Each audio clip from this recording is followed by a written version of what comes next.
السلام علیکم ورحمۃ اللہ وبرکاتہ۔ نحمده ونصلی علی رسولہ الکریم، اما بعد فاعوذ باللہ من الشیطان الرجیم، بسم اللہ الرحمن الرحیم۔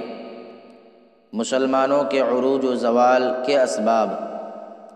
عن ثوبان رضی اللہ عنہ قال قال رسول اللہ صلی اللہ علیہ وسلم یوشک الامم ان تداعى علیکم کما تداعى الاکلہ إلى قصعتها، فقال قائل ومن قلة نحن يومئذ قال بل أنتم يومئذ كثير ولكنكم غثاء كغثاء السيل ولينزعن الله من صدور عدوكم المهابة منكم وليقذفن في قلوبكم الوهن قال قائل يا رسول الله وما الوهن قال حب الدنيا وكراهية الموت۔ ابو داود والبیہقی فی دلائل النبوہ مشکات صفحہ نمبر 459۔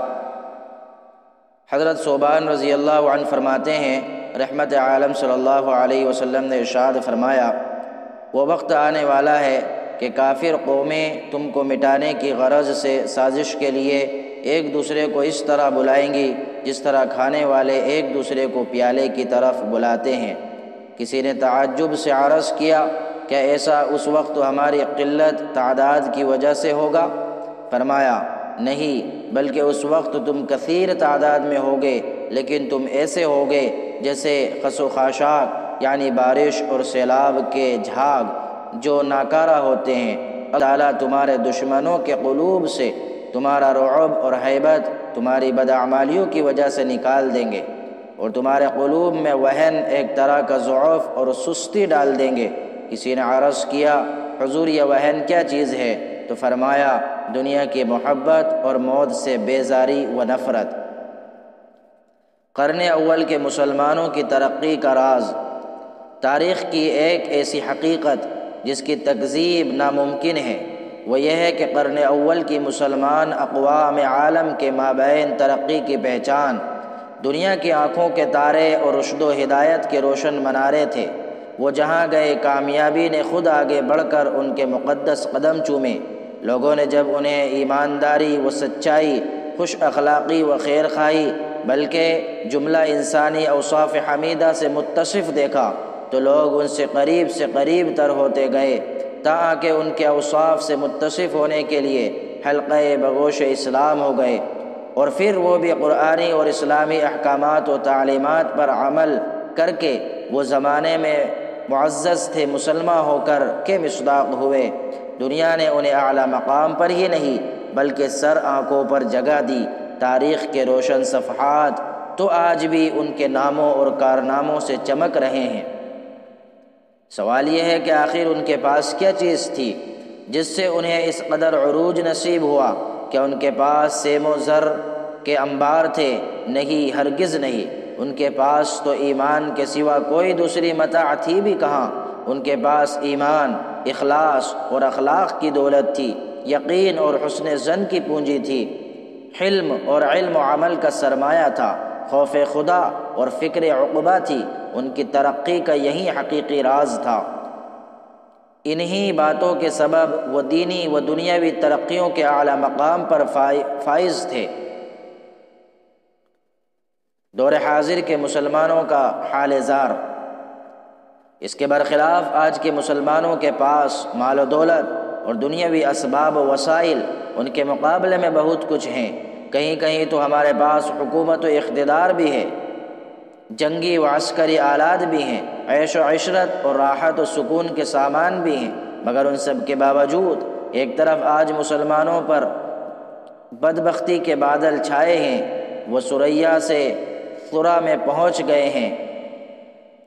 دنیا میں کوئی خاص قابل ذکر مقام نہیں، چاروں طرف سے عروج سے زوال کی طرف آ گئے ہیں۔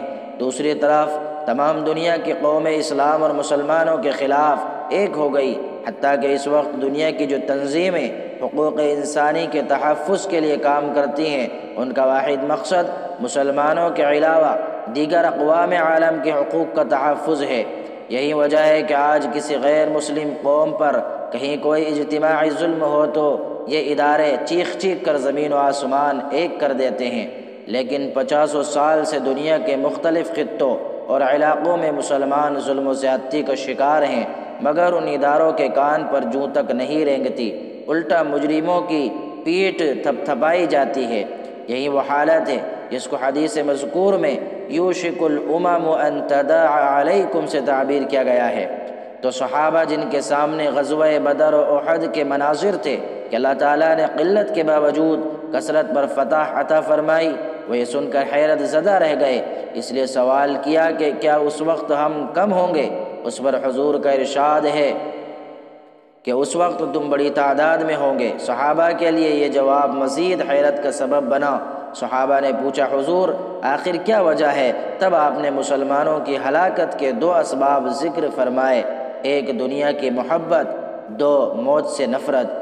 سبب کچھ اور ہے تو جس کی خود کو سمجھتا ہے، سبب کچھ اور ہے تو جس کو خود سمجھتا ہے، زوال بندے مومن کا بے زری نہیں ہے۔ لیکن یاد رکھو، مسلمانوں کا انحطاط اور زوال اسلام کا انحطاط اور زوال نہیں، مسلمانوں کی پستی کا ذمہ دار اسلام نہیں، خود مسلمانوں کی بدعملی ہے۔ مسلمانوں کی ہلاکت کے 2 اسباب۔ دین حق کے ساتھی و عزیزان گرامی، آج اگر ہم اپنے گریبان میں منہ ڈال کر اپنی ہلاکت کے اسباب پر غور کریں تو بالکل صاف نظر آ سکتا ہے کہ ہماری ہلاکت کے بنیادی اسباب یہی 2 ہیں۔ ہمارے دلوں میں دنیا کی بے انتہا محبت بیٹھ گئی ہے، جس کے سبب ہم اس کی رغبت اور دنیاوی عیش و عشرت میں مست ہو گئے۔ دوسرا سبب موت سے نفرت اور آخرت سے غفلت ہے۔ پوری امت مسلمہ اور ملت اسلامیہ کی تاریخ کا بغور مطالعہ کیجئے، ہلاکت کے پس پردہ یہی 2 چیزیں نظر آئیں گی۔ سلطنت عباسیہ کا زوال کیوں ہوا؟ خلافت عثمانیہ کے اسباب سقوط کیا تھے؟ اندلس کیوں اسپین بنا؟ ان سب کے پیچھے یہی حب الدنیا و کراہیت الموت کی حقیقت کار فرما نظر آئے گی۔ یہاں تک بھی پڑھنے میں آیا کہ اندلس میں مسلمانوں کی حب دنیا اور ان کی عیش پسندی اس درجے پہنچ گئی کہ وہ وقت تھا جب عید کے دن مسلمانوں کا شاہانہ انداز میں جلوس عیدگاہ تک پہنچا تو نماز عصر کا وقت ہو گیا۔ راہ عافیت، صفحہ نمبر 11، مئی 2005 عیسوی۔ اب ہم خود ہی فیصلہ کر لیں کہ اسلاف جیسے اعمال نہ کرنا اور ان کے جیسے اعلیٰ مراتب کے خواب دیکھنا حماقت نہیں تو اور کیا ہے؟ جو شخص نیم کا درخت لگا کر انگور کھانے کی تمنا کرے، اس کو کس خانے میں جگہ دیجیے گا؟ ہلاکت کی حقیقت کو تسلیم کرنے کی ضرورت ہے۔ بہرحال قرن اول کے مسلمانوں کے مقابلے میں دور حاضر کے مسلمانوں کی صورتحال پر سرسری نگاہ ڈالی جاتی ہے تو صاف نظر آتا ہے کہ حدیث بالا میں کثرت کے باوجود ہلاکت کے جو 2 اسباب بیان فرمائے، دنیا کی محبت اور موت سے نفرت، یہ ہم میں موجود ہیں، جس کی وجہ سے اغیار کے دلوں سے ہمارا رعب اور دبدبہ نکل گیا۔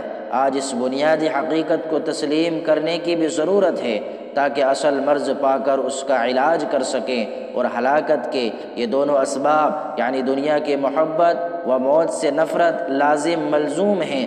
ظاہر بات ہے کہ جب آدمی دنیا سے محبت کرے گا تو اس کی رغبت کی بنا پر موت سے اسے نفرت اور آخرت سے وحشت ہوگی، اور یہی تو ہلاکت کی جڑ ہے۔ حدیث پاک میں صدیوں پہلے حضور صلی اللہ علیہ وسلم نے جو بات ارشاد فرمائی تھی، آج من وعن ہمارے سامنے ہے۔ سارے کفار ایک ہو کر مسلمانوں کی قوت و شوکت کو مٹانے پر تلے ہوئے ہیں، ہماری جانوں اور مالوں کو تباہ و برباد کرنے کے لیے ہر جگہ اپنی مکاریوں کو کام میں لا رہے ہیں۔ لیکن اس کے باوجود عاجز کا ناقص خیال یہ ہے کہ اگرچہ یہ حالات مسلمانوں کے لیے بدترین ہیں مگر اسلام کے لیے بدترین ہیں۔ یہی وجہ ہے کہ اسلام کا حلقہ وسیع سے وسیع تر ہوتا جا رہا ہے، بالخصوص 9/11 11/9 کے بعد۔ اور چونکہ یہ سب حالات اسی حدیث کی تعبیر اور اس کا مصداق ہیں، اس لیے اس صورت میں ہمیں حالات کا جائزہ لے کر سمجھنے کی ضرورت ہے۔ کہ غیروں کے ہاتھوں ہماری یہ رسوائی اپنی ہی کمزوری کا نتیجہ ہے اور دنیا کی محبت میں گرفتار ہونے کی بنا پر ہے۔ لہٰذا دل سے دنیا کی محبت نکال کر اللہ تعالیٰ کی محبت پیدا کرنی چاہیے، اور اس کے لیے ذکر اللہ کی کثرت اور اہل اللہ کی صحبت ضروری ہے۔ انشاءاللہ ذکر اللہ کی کثرت اور اہل اللہ کی صحبت سے دنیا کی محبت کم ہوگی اور آخرت کی رغبت پیدا ہو جائے گی، ورنہ حالات آج سے زیادہ بدتر ہونے کا خطرہ ہے۔ حضرت عیسیٰ علیہ السلام کے زمانے کا عبرت ناک واقعہ۔ روایت میں ہے کہ حضرت عیسیٰ روح اللہ علیہ السلام کا ایک مرتبہ اپنے اصحاب کے ساتھ کسی بستی سے گزر ہوا تو بڑا عبرتناک منظر نظر آیا کہ ساری بستی کے لوگوں کو مردہ پایا، سب کے سب گلیوں میں منہ کے بل گرے پڑے تھے۔ حضرت عیسیٰ علیہ السلام نے فرمایا، اے حواریوں، یہ سب اللہ رب العزت کے غضب اور غصے کی وجہ سے ہلاک ہو گئے ہیں۔ انہوں نے عرض کیا، یا روح اللہ، ہم چاہتے ہیں کہ ان کا قضیہ اور قصہ معلوم کریں۔ حضرت عیسیٰ علیہ السلام نے اس کے متعلق اللہ پاک سے التجا کی کہ یا اللہ ان کے حال سے باخبر فرما۔ اس پر وحی آئی کہ جب رات کا وقت ہو تو ان کو بلانا، یہ تمہیں جواب دیں گے۔ حسب ہدایت جب رات کا وقت ہوا تو حضرت عیسیٰ علیہ السلام ایک بلند جگہ پر چڑھ گئے اور پکارا کہ او بستی والو، اللہ کے حکم سے زندہ ہو جانا ہے۔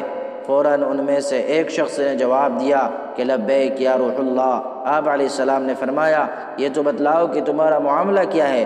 عرض کیا، اے اللہ کے نبی، ہم رات میں بظاہر عافیت مگر غفلت کی نیند سے سوئے تھے، لیکن صبح کو ہلاکت میں جا پڑے۔ آپ نے فرمایا، ایسا کیوں کہا؟ دنیا سے محبت کرنے کے سبب اور بدکاروں کی فرما برداری کی وجہ سے۔ حضرت عیسیٰ علیہ السلام نے فرمایا، دنیا سے تمہاری محبت کیسی تھی؟ تو کہا، جس طرح بچے کو ماں سے محبت ہوتی ہے۔ جب وہ سامنے آئی ہم خوش ہوئے، اور جب چلی گئی تو ہم غمگین ہوئے اور رونے لگے۔ صاحبو، واقعہ یہ ہے کہ دنیا میں بے شمار قومیں آئیں، قوم نوح، قوم عاد، قوم سمود، قوم لوط، قوم شعیب، مگر سب کی سب چلی گئی۔ کیسی کیسی قومیں آئی اور پیوند خاک بن گئی، زمین کے سینے پر کیسے کیسے نقشے بنے، مگر بالآخر سب مٹ گئے۔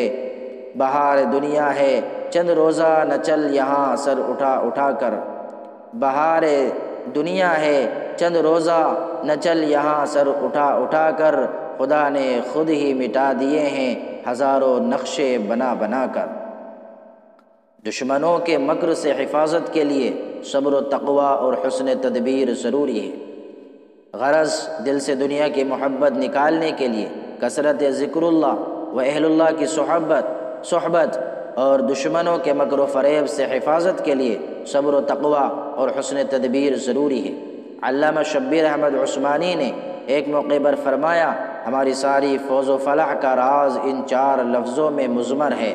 نمبر 1 صبر و استقامت، نمبر 2 تقوی طہارت، نمبر 3 اتحاد ملت، نمبر 4 اعداد قوت حسب استطاعت، جس کا خلاصہ یہ ہے کہ انفرادی و اجتماعی زندگی میں اللہ سبحانہ و تعالی سے اپنا تعلق صحیح رکھا جائے تاکہ ہم اس کی مدد و نصرت کے مستحق ہو سکیں، اور ساری ملت اسلامیہ متحد و یکجان ہو کر اپنی قدرت کی آخری حد تک وہ قوت فراہم کرے جس سے ابلیسی لشکروں کے حوصلے پست ہو جائیں۔ اسلام اور جدت پسندی، صفحہ نمبر 30۔ اور اسی کے ساتھ دشمنوں کے مکر و فریب سے بچنے کے لیے صبر و تقوی اور حسن تدبیر کی ضرورت ہے۔ ارشاد ہے، وَإِن تَصْبِرُوا وَتَتَّقُوا لَا يَضُرُّكُمْ كَيْدُهُمْ شَيْئًا، آل عمران۔ اگر تم صبر و تقوی اختیار کرو تو ان کا فریب تمہارا کچھ نہ بگاڑ سکے گا۔ اگر ایسا نہ کیا اور دنیا کی محبت اور غفلت سے باز نہ آئے تو پھر اپنی ہلاکت کے ہم خود ذمہ دار ہیں۔ اسلام کا تو مستقبل بھی ماضی کی طرح روشن ہی رہے گا، البتہ ہمارا مستقبل تاریک ہو جائے گا، العیاذ باللہ، جس پر انتباہ و اشارہ حدیث مذکور سے ملتا ہے۔ اللہ رب العزت قبل از وقت ہمیں اپنی رحمت سے بیدار فرمائے اور ہر قسم کے خطرات سے ہمیں محفوظ فرمائے، آمین۔ وآخر دعوانا ان الحمد للہ رب العالمین۔ یا رب صلی وسلم دائما ابدا علی حبیبک خیر الخلق کلہم۔ السلام علیکم ورحمۃ اللہ وبرکاتہ۔